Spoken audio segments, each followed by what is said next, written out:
never made a secret of his affection for a place most commonly associated with indefinite detention and torture. Now tonight, in our fourth story in the countdown, Dick Cheney using his last days in office to evaluate the place as you would for a tour guide. First rate, very well run. Everything but 4 GD stars in the Michelin book.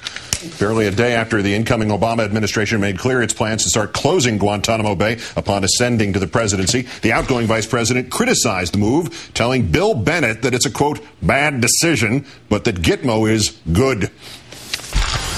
Guantanamo's sort of a symbol, I guess, to the left in this country and maybe to some of our critics overseas. But the fact is it's a very well-run facility.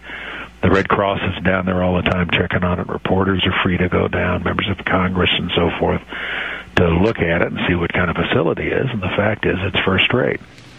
Such a first-rate facility that right now a full 10% of the 250 detainees still stuck there are getting fed through tubes because they are on a hunger strike. As to who those remaining detainees are, they are unlawful combatants, terrorists, and by definition their objective is to achieve their political goals by killing as many civilians as possible. They don't abide by the laws of war.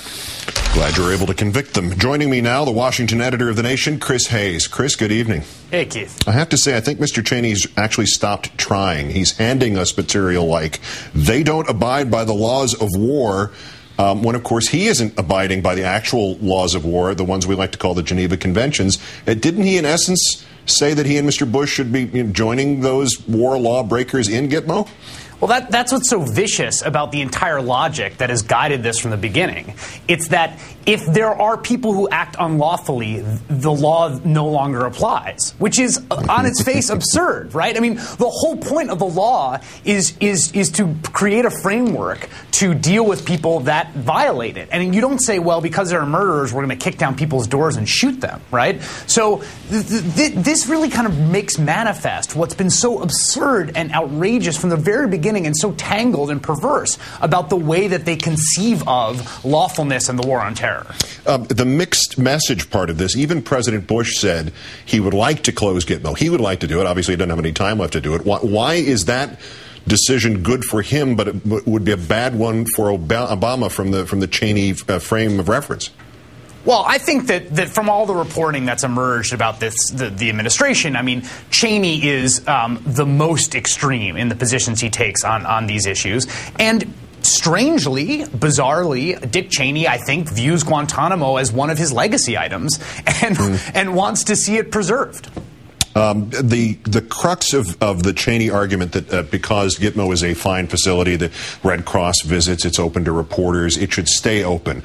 Besides the point quality to this statement, I felt compelled to look up the exact quote from the head of the Reading Railroad during the coal strike of 1902-1903. His name was George F. Baer, and he was asked by the commission that was arbitrating the strike about the suffering of miners who were injured or killed in the mines. And Mr. Baer said, "These men don't suffer. Why, hell, half of them don't even speak English."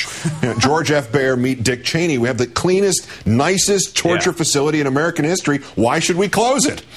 Yeah, I mean, it's absurd to talk about what the conditions are like, or that the fact that, maybe it's clean or they get food, when the whole point is people are being held there without any right to challenge the fact they're being held. That's the issue. I mean, in the early days, the issue had a lot to do with the facility itself, which was a total mess, completely jerry-rigged, thrown together, absolute terrible conditions. 4 years later on, it's been made more permanent, but that still doesn't change the fact that people shouldn't be there. And I will say that I found it incredibly offensive that he referred to it as a symbol. The fact of the matter is there are actual people who are actually kidnapped and actually held and actually tortured away from their actual family members. So there is nothing symbolic about what has happened to the people in Guantanamo. Yeah, there are actual 25 actual food tubes in place right now. And the last point on this, though, Chris, that we haven't mentioned, that Mr. Cheney said that he is planning on writing a book, and he said that he's got, quote, a few scores to settle. Well, what kind of scores, with whom, and how could they possibly measure up to the number of people who think they have scores to settle with him? Well, at this point, the scores he has to settle are capacious, given the fact that he's one of the least popular figures at home and abroad. My hope is that that book will be introduced into evidence in the ultimate war crimes tribunal that he should be dragged before.